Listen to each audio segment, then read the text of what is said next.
मोर्चे द्वारा भारत बंद की कॉल 27 सितंबर को दी गई है और 28-29 को पंजाब में 2 दिन लगातार धरने हो गए।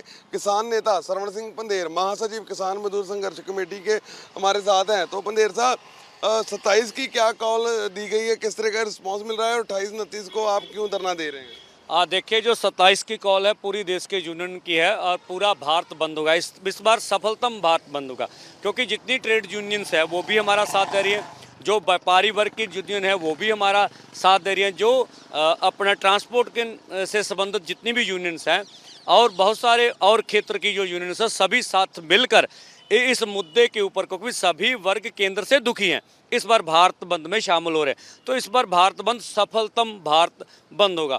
पंजाब के गाँव में, पंजाब में भी, पूरे पंजाब में पूरी तैयारियां मुकम्मल कर ली गई हैं। सुबह 6 से लेकर 4 बजे तक ये पूरी तरह रेल और सड़क मार्ग जाम होंगे। उनमें जो है, हम देखें, जो एमरजेंसी सेवाएं हैं उसको बहाल रखेंगे, कोई दिक्कत या दुविधा अन्य लोगों को नहीं आने देंगे। हम अपील करेंगे पूरे भारतवासियों को कि वो इस भारत बंद में शामिल हो, उस दिन घरों में ही रहें और जो मोदी सरकार की नीतियां हैं उनका विरोध करें। जो पंजाब के अन्य मसले हैं उनको लेकर हम 28 सितंबर को पंजाब के जो डीसी दफ्तर है 12-13, वहाँ पर 2 दिन के लिए बैठेंगे, डीसी दफ्तरों का घेराव करेंगे और उनके ऊपर जो मुख्य मांग तो केंद्र की होगी, दूसरी मुख्य मांग होगी जो एपीएमसी एक्ट में पंजाब सरकार ने संशोधन किए हैं, जो निजीकरण के लेकर उनको वापसी लेने के। दूसरा, धान की खरीद में जो केंद्र ने शर्तें लगाई थी वो कैप्टन साहब जाते हुए मान गए थे। अभी चन्नी सरकार है, हम मांग करेंगे भी फर्दों वाली शर्त हटाई जाए। जो डैमेज और डिस्कलर के ऊपर जो हमें और कमी की गई है वो वैसी रहनी चाहिए। नमी की मात्रा हम तो कहते हैं 21 होनी चाहिए, वो 17 से 16 कर रहे हैं। तो जिस तरह से ये धान के ऊपर पाबंदियां लगाई जा रही, इससे हमारी धान बिकेगी नहीं, ये मुद्दा भी है। और जो पंजाब सरकार के कर्जे को लेकर मुद्दा हो, नशों को लेकर मसला हो या लोगों को रोजगार को लेकर मुद्दा हो, अभी तक गन्ने का बकाया भी नहीं किसानों को दिएगा। तो अन्य मुद्दों को लेके भी हम ये एक साल हो गया, 1 वर्ष हो गया, आप लगातार संघर्ष कर रहे हैं। सवाल ये है कि केंद्र सरकार आपकी बात क्यों नहीं मान रही और केंद्र सरकार क्यों कह रही है कि किसानों की आमदन दुगनी होगी, लेकिन ये हमारी बात नहीं मान रहे।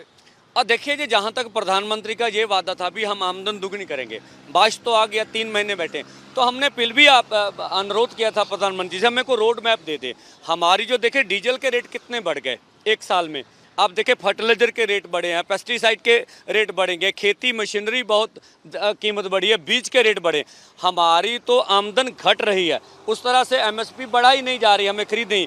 तो इस तरह से प्रधानमंत्री जी बताए 3 महीने, उनका भी ये लगता मुझे जो दावा है वो सच नहीं है, वो भी एक जुमला साबित होगा जिस तरह से बोल रहे हैं। जो सरकार है, जिस तरह से विश्व व्यापार संस्था दबाव डाल रही कारपोरेट घराने, तो मोदी सरकार नहीं मान रही।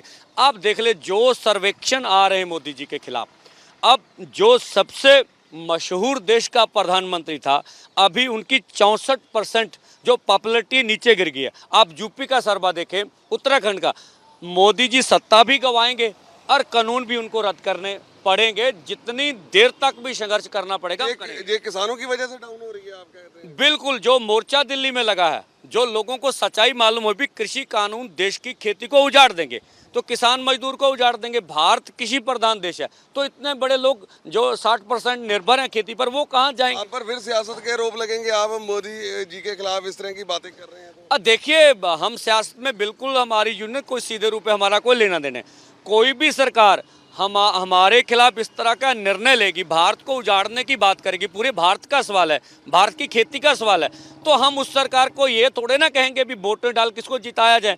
हम तो देशवासियों से अनुरोध करेंगे कि मोदी जी को वोट मत डालिए। हम नहीं कहते अन्य दल या अन्य पार्टियां सही है, आप वोट और जिसको मर्जी डालिए, पर मोदी जी को मत डालिए, क्योंकि जो निर्णय ये ले रहे हैं वो देश के विरोध में। आप देख लिए जिस तरह से रेल बेची, अब बीएसएनएल के ऊपर क्या बोला था, फिर बीएसएनएल को मजबूत करेंगे, अब 3 दिन पहले उन्होंने निर्णय ले लिया भी 100% निजीकरण करेंगे। चलो पंधेर साहब, जो धान की कटाई आ रही है, आखिरी सवाल मेरा ये है, तो उसके ऊपर फिर पराली को जलाया जाएगा, फिर पोल्यूशन होगा, सरकार की तरफ से फैसले लिए जा रहे हैं, नोडल अधिकारी नियुक्त किए जा रहे हैं, तो किसानों की क्या प्रतिक्रिया रहेगी? देखिए, पंजाब सरकार भी जबरदस्ती नोडल अफसर ला के केस डालने की, दबाने की बात कर रही है।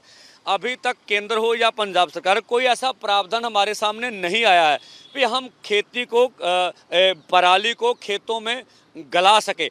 देश का किसान कभी नहीं चाहता कि हम पराली को जलाएं, वो पराली से हल चाहता। हमने मांगा था 7,000 प्रति एकड़, अभी तक हमें नहीं दिया गया, फिर हम पराली को उठा के कहीं अन्न लगा लेंगे। सो खेती से 6% पोल्यूशन होता है, इंडस्ट्री 51%, अन्य कारणों से बहुत पोल्यूशन रहा, पर हमारे को ही बदनाम किया जाता है। हम प्रदूषण के लिए जिम्मेवार नहीं है। भारत सरकार, पंजाब सरकार इसका कुछ हल करे, हम उसके साथ खड़ेंगे। धन्यवाद। तो ये थे किसान नेता। तो 27 तारीख को भारत बंद होगा और ये सफलतम बंद होगा और किसान पंजाब में 28 और 29 को भी 2 दिन डीसी कार्यालयों का घेराव करेंगे। कैमरा पर्सन सिकंदर के साथ गगनदीप शर्मा, एबीपी न्यूज़, अमृतसर।